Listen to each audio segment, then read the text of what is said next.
Que está nos visitando hoje.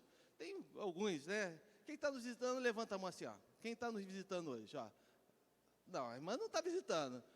Irmã Isaltina não está visitando a gente, irmã Isaltina. Irmã Isaltina é da nossa igreja. Outra irmã ali, outra irmã aqui, outra irmã lá. Tem também uma irmã aqui, muito interessante, né? Irmã Joanete Maia. Maia não, Maria? Joanete Maria, quem é? A Joanete Maria estudou aqui no colégio, né? Ela frequentou lá a Igreja Batista do Guarabu. Olha, a Igreja Batista do Guarabu, eu morei do lado lá. Fui jovem lá, fui criado na Ilha do Governador. Conheci muito aquele povo de lá, estudei com irmãos que eram de lá no Newton Braga, na época. Muitos irmãos eram dessa igreja. Então, a irmã, ela estudou aqui, né? É professora Ivani Xavier, é isso? Não, perdão, pastor lá do Guarabu, perdão, Ivaí Xavier, isso, amém. Manda um grande abraço para ele, parece que agora a irmã está morando por aqui, não é mesmo? E a gente está aí de portas abertas, se a irmã quiser depois, né, os irmãos sabem onde tem que levar a irmã para beber qual a água, não é mesmo, irmãos?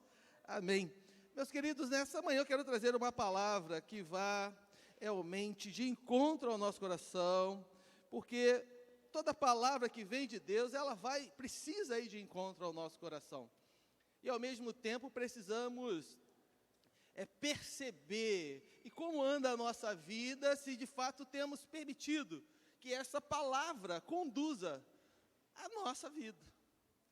E o tema que o Senhor colocou no meu coração, cadê o pessoal do multimídia? Pode colocar, se já não colocou, estão colocando aí, né? Tem uma imagem muito bacana.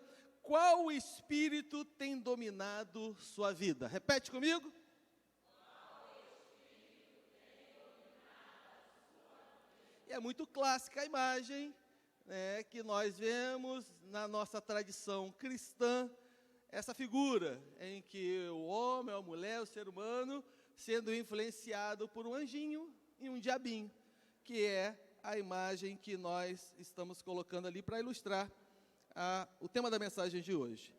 E a história que eu quero contar nesta manhã vai de encontro com o que está sendo hoje divulgado num seriado, numa série lá da Rede Record, Reis. Quem tem assistido? Quem tem assistido esse seriado? Que conta a história de Davi, a história do povo de Israel. A história conta, Saul, ele é escolhido como rei de Israel depois de o povo achar que a melhor coisa para ser governado seria por um rei. Os filhos de Samuel, nesse tempo, eram juízes de Israel e estavam fazendo coisas que não estavam de acordo com a vontade de Deus. E por conta disso, por conta da decepção do povo, pelo que esses filhos estavam fazendo, chegam a Samuel, pressionam Samuel, que era profeta em Israel, e pedem um rei. Chega, queremos o rei. Samuel, então, ele é levado a ungir Saul. Quem era Saul? Um homem elegante, bonito, alto, se destacava dentre todos de Israel.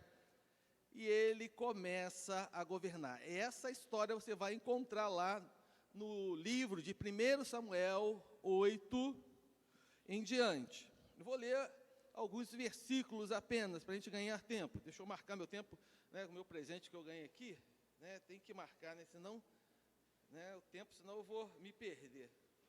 Pronto, começando. Saul, escolhido por Deus, começa a governar, e a história não diz a partir de quando ele começa a se desencaminhar, ele se descaminha, ele se afasta de Deus. O Espírito Santo,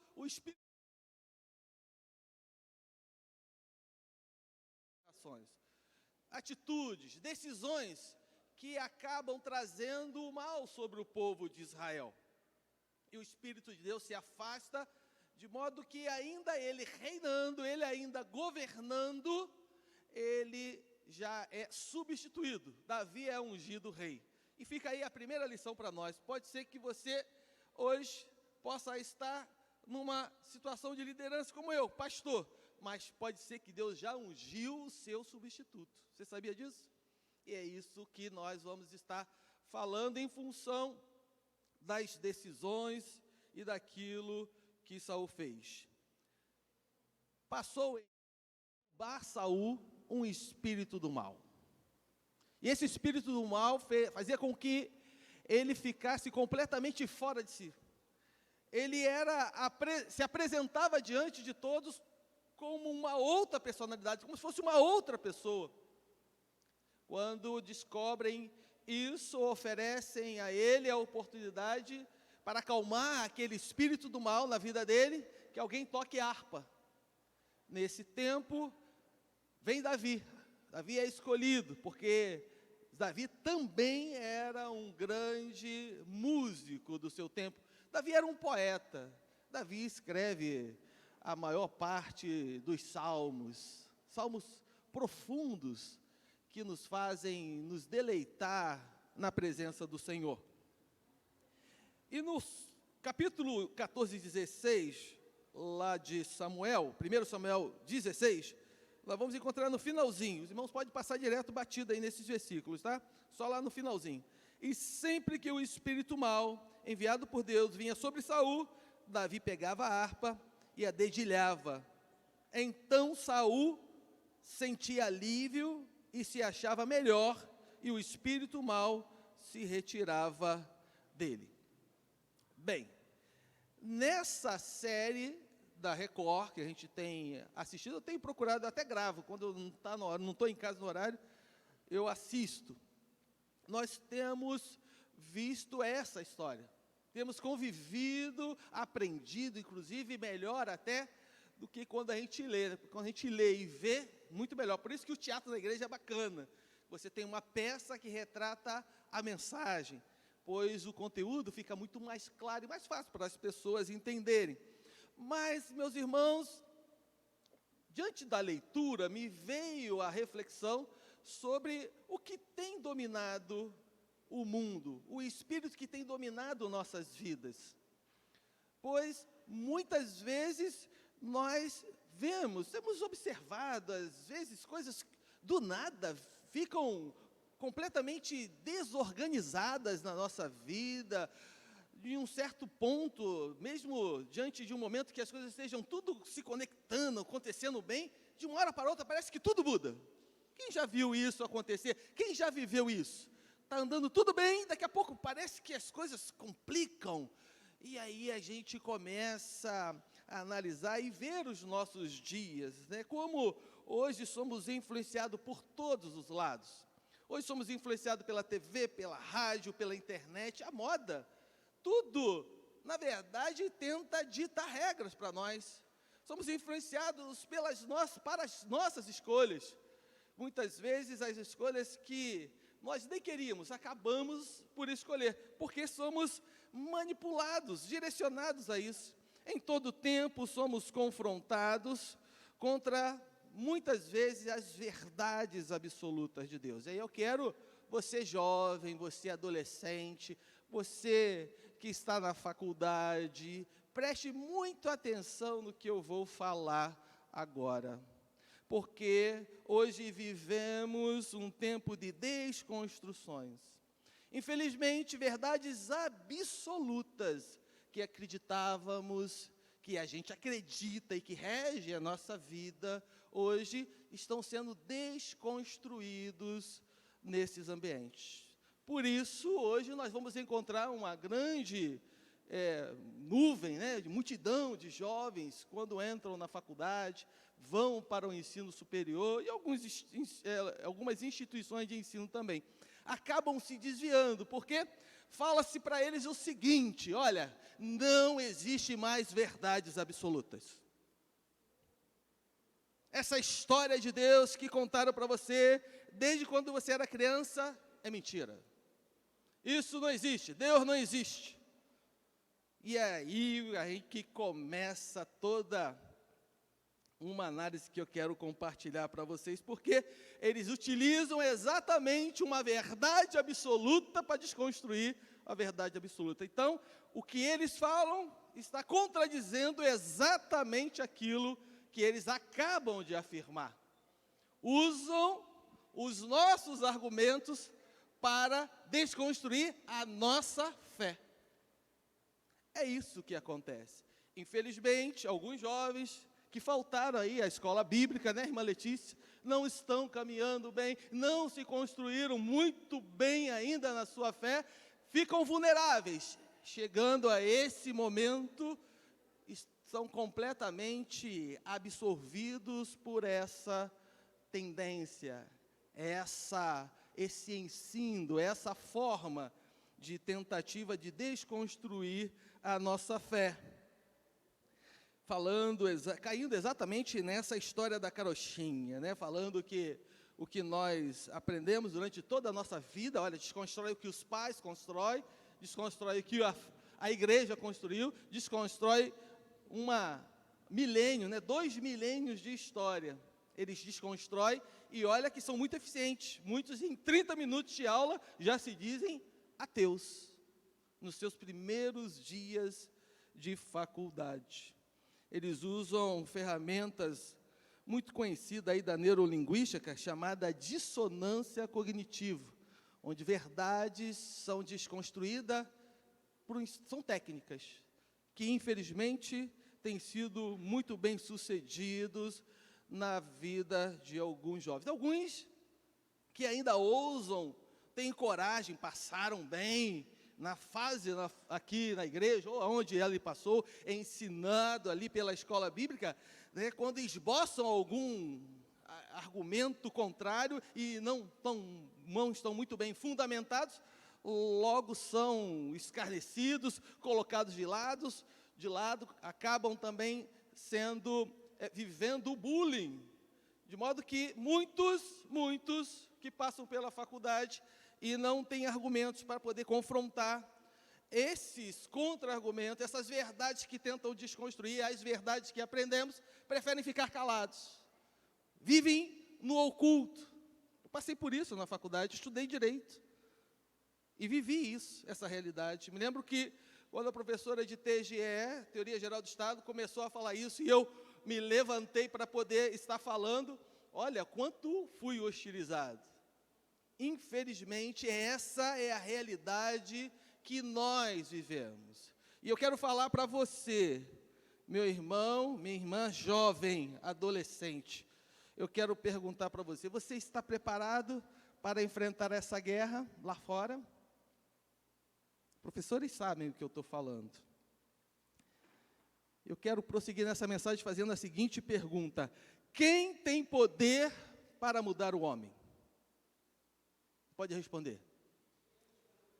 Jesus. Quem acredita que é Jesus? Levanta a mão aí.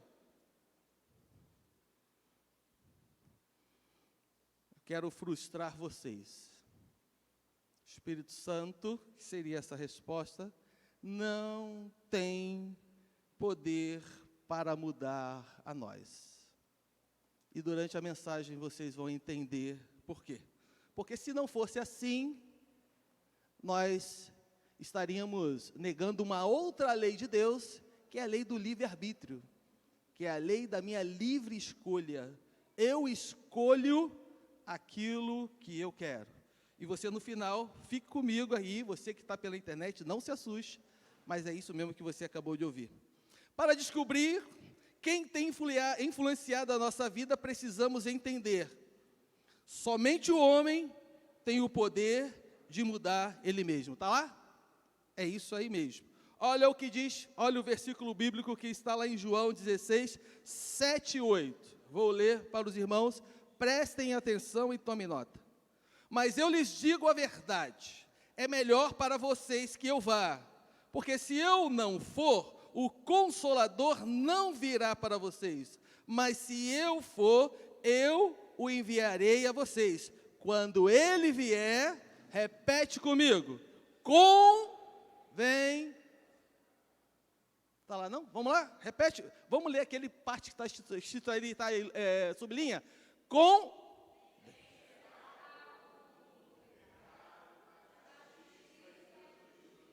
O próprio versículo é tácito nisso. Ele fala que o Espírito Santo, ele vai fazer o que comigo? Convencer. O homem, convencido pelo Espírito Santo, mesmo assim, tem a lei do livre-arbítrio para escolher, porque ele pode, inclusive, escolher não seguir a Deus, porque senão anularíamos a lei de Deus sobre nós. O Espírito Santo tem o poder apenas de nos convencer. Essa é a primeira premissa que eu quero deixar bem claro e que você possa sair daqui bastante compreendido dela, porque é exatamente em cima dessa lei o mundo age em cima dos nossos jovens e as nossas vidas para poder fazer com que nós possamos mudar de opinião.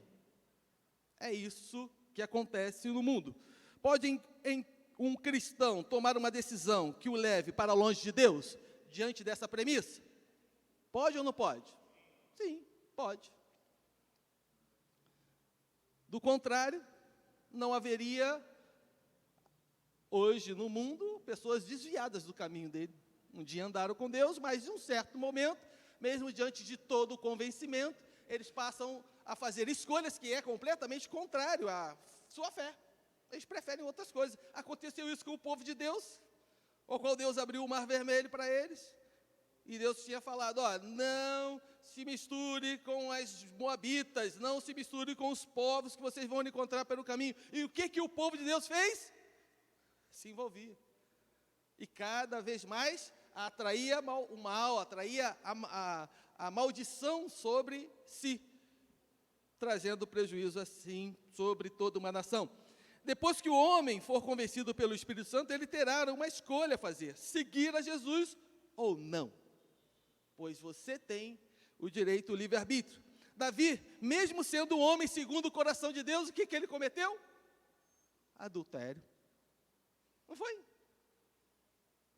Davi não tem, ele participou de em torno de 40 batalhas, ele ganhou todas, ele é o único, por isso que Davi ele é o extraordinário da história bíblica, porque não teve uma batalha que Davi perdeu, ele ganhou todas, e mesmo assim, sendo um homem segundo o coração de Deus, ele um dia olhou pela janela, ele olhou para onde não deveria olhar, e escolheu o que não deveria ser escolhido, escolheu adulterar. Na verdade, foi um adultério terrível, pois levou à morte de Urias, e você vai ver essa história, você que acompanha aí no seriado da Rede Record. Então, por mais que ele se arrependesse, por mais que o fruto daquele pecado, surgiu uma criança, nasceu uma criança, ele se arrependesse, ele orasse, ele se humilhou, ele jejuou, a consequência não deixou de acontecer. Infelizmente, aquela criança morreu. Não estou dizendo aqui que Deus matou o menino, mas eu acredito que aqui tem um ensino muito forte para nós. Porque diante das nossas escolhas, muitas vezes as consequências vai sobre a nossa família. Patrícia muitas vezes fica puxando na minha orelha, né? Olha, se você fazer besteira, alguma coisa errada, uma besteira, eu estou no barco, vamos todo mundo pagar. E é exatamente isso que acontece. Muitas vezes, nossas escolhas erradas, a gente não vai sofrer. Davi continuou. Sofreu porque chorou lá, por causa do filho que ia morrer, mas a consequência, ele não conseguiu fugir. O dano aconteceu, já foi. Deus, ele ensina, então, meus queridos, para nós refletirmos muito sobre as escolhas que temos feito, pois as nossas escolhas vão ser refletidas geralmente sobre as pessoas que nós amamos. Segundo, para descobrir quem tem influenciado a nossa vida, precisamos entender. Segundo, bota lá, pode ler?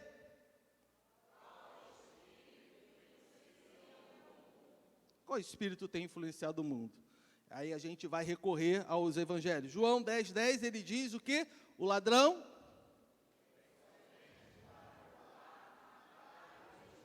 E Jesus veio.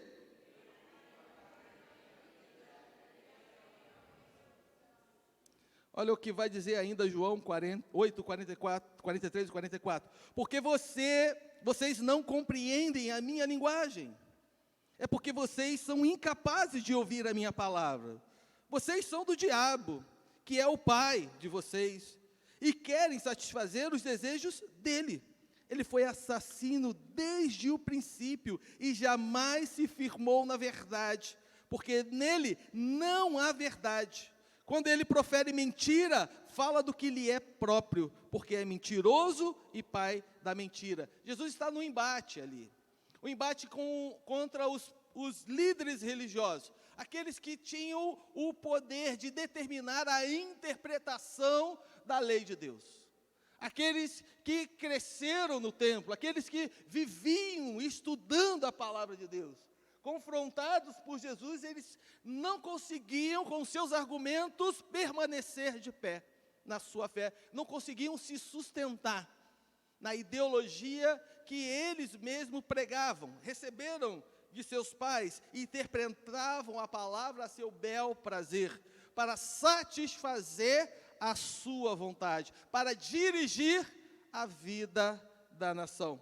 Pois era necessário que houvesse uma pacificação, um reconhecimento deles para eles permanecerem no poder. O mundo, por mais que conheça a Deus, será incapaz de discernir entre o que é Deus ou não, se não for convencido pelo Espírito Santo. Quem convence o homem da justiça, do pecado, do juízo é quem? O Espírito Santo. Ele vai sempre e você vai ter sempre o livre para fazer as suas escolhas.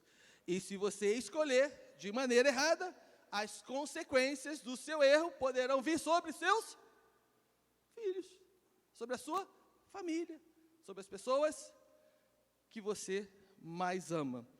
Passam a se encantar por qualquer coisa ou filosofia que lhe dizem ser a verdade. E por último, para descobrir quem tem influenciado a nossa vida, precisamos entender os sinais de quem é dominado pelo Espírito de Deus. E vamos ver agora quais são os sinais daqueles que são dominados pelo Espírito de Deus. Primeiramente, eu preciso falar para você que a história da igreja, me parece, diante de tudo que tenho pesquisado, tenho visto, hoje chega na terceira fase. Passaram duas fases. Primeira fase, a igreja, ela exercia uma grande influência nos reis, nos governos. Os reis só eram escolhidos se tivessem a bênção da igreja. Nós vimos recentemente, na tradição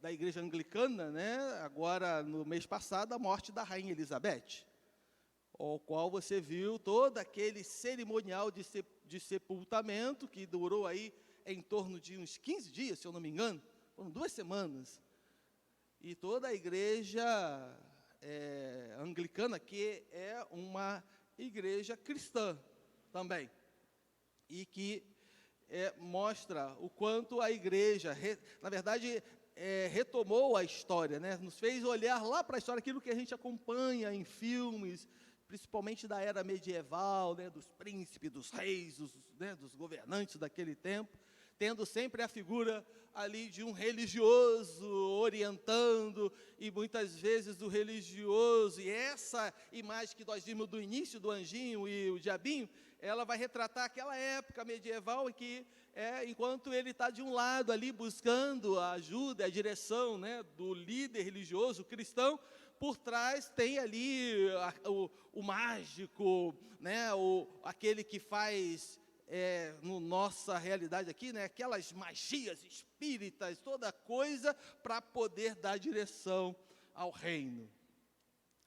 Basicamente, essa história da imagem que nós vimos no início vai retratar esse tempo.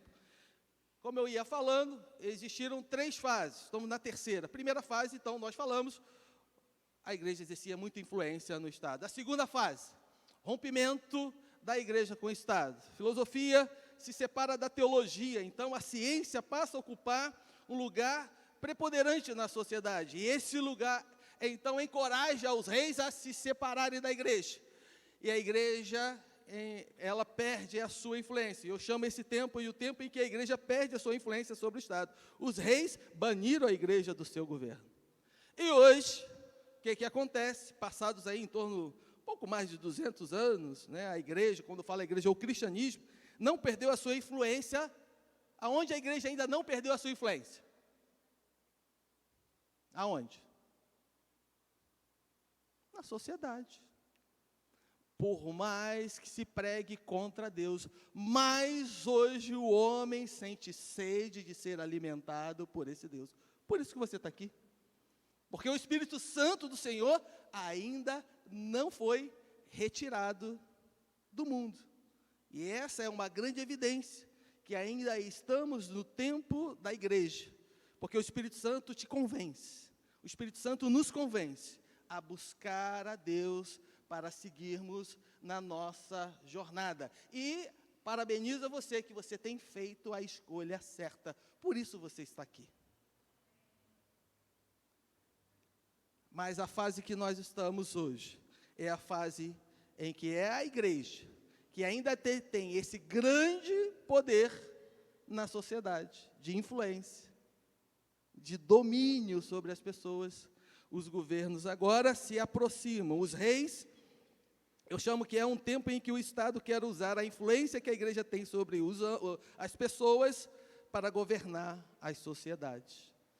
Que podemos dizer, os reis dividem a igreja para poder dominá-la e assim implementar os seus governos. Não estou aqui falando de direita e esquerda, todos os lados hoje recorrem à igreja para poder exercer o seu domínio sobre os homens. Porque a igreja, ela é influente, ela não perdeu a sua influência na sociedade. Esse é o papel. E como devemos enfrentar esse tempo? É aí que nós vamos buscar em Paulo algumas dicas que vão nos ajudar a entender e a enfrentar esse tempo. Vamos abrir as nossas Bíblias ou acompanhar no multimídia, Gálatas 5:1. Abriu? Está aí? Vamos ler? Todos podem ler? Para...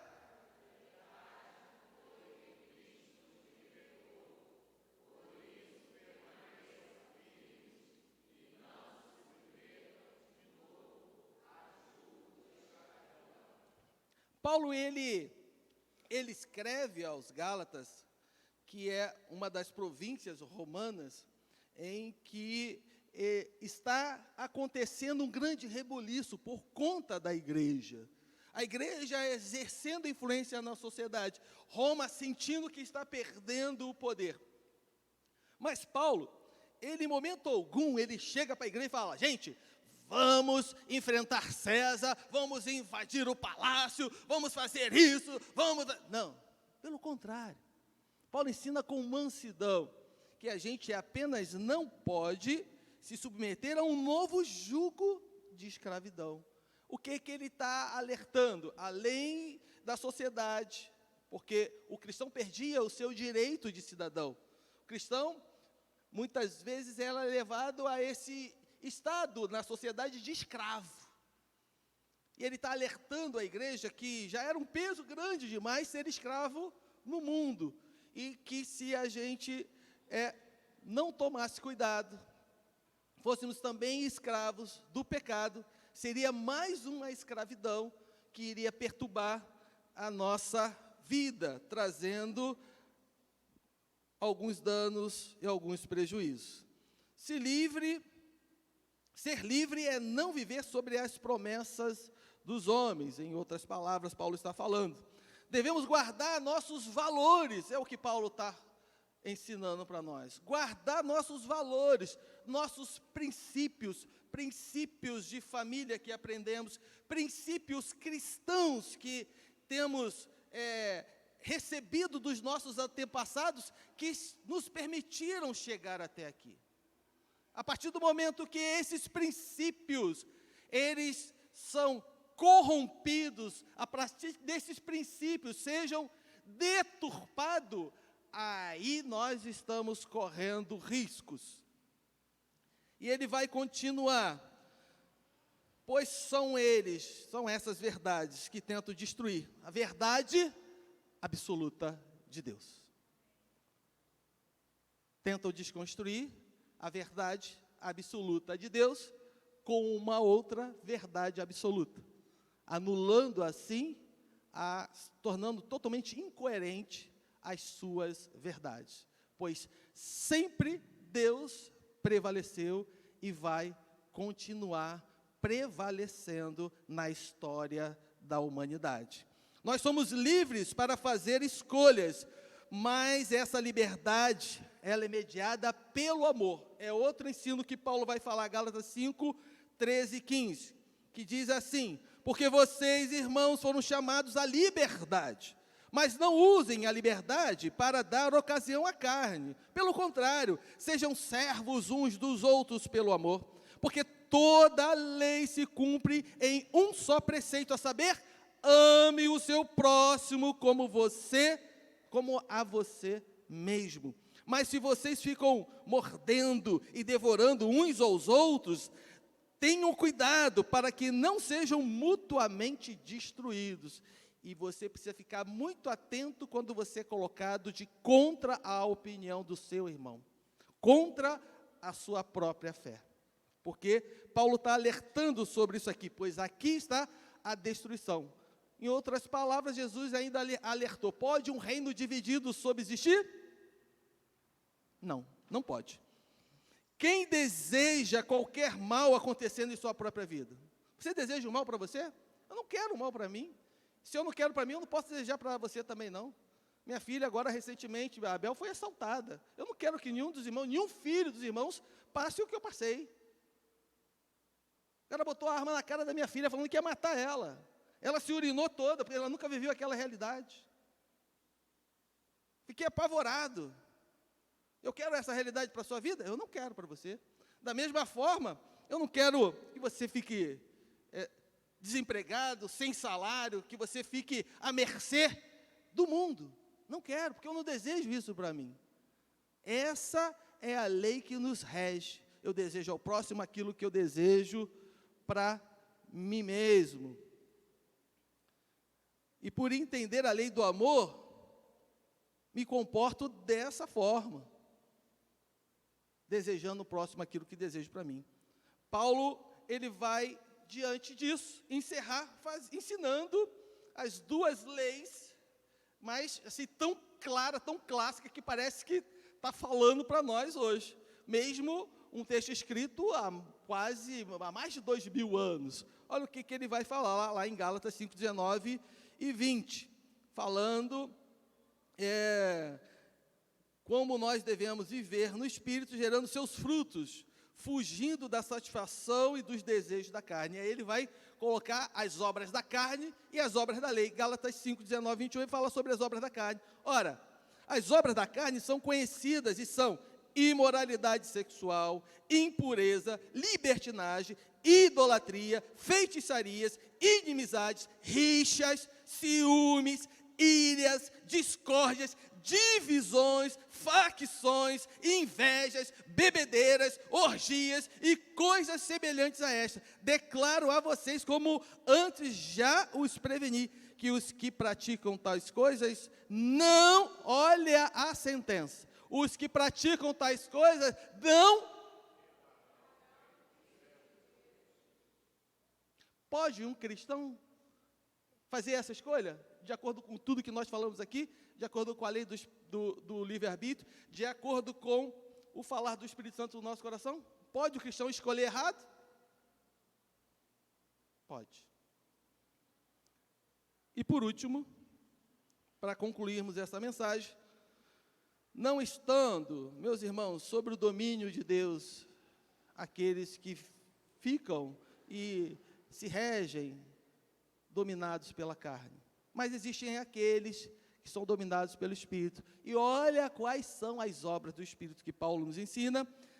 Mas o fruto do Espírito é amor, alegria, paz, longanimidade, benignidade, bondade, fidelidade, mansidão, domínio próprio. Contra estas coisas, não. Sabe o que ele está falando na lei? Não há julgamento. Aqui há graça. Porque você escolheu o caminho certo. Você não escolheu o caminho da divisão, você escolheu o caminho da paz. Se você anda com falta de paz nas suas escolhas, olha, isso não é de Deus. Se está trazendo divisão para a sua vida, divisão para o seu ambiente, isso não é de Deus. Porque Deus, Ele traz paz para o seu coração. E a sua escolha é sua, está diante de você. Mas não esqueça, as consequências também estarão sobre a sua vida. Que Deus te abençoe. Vou pedir à irmã Judite. Eu vou levar o microfone. A irmã pode orar, irmã? Pode orar, irmã Judite? Eu vou entregar o microfone para a irmã. A irmã ora nesse momento, por essa mensagem.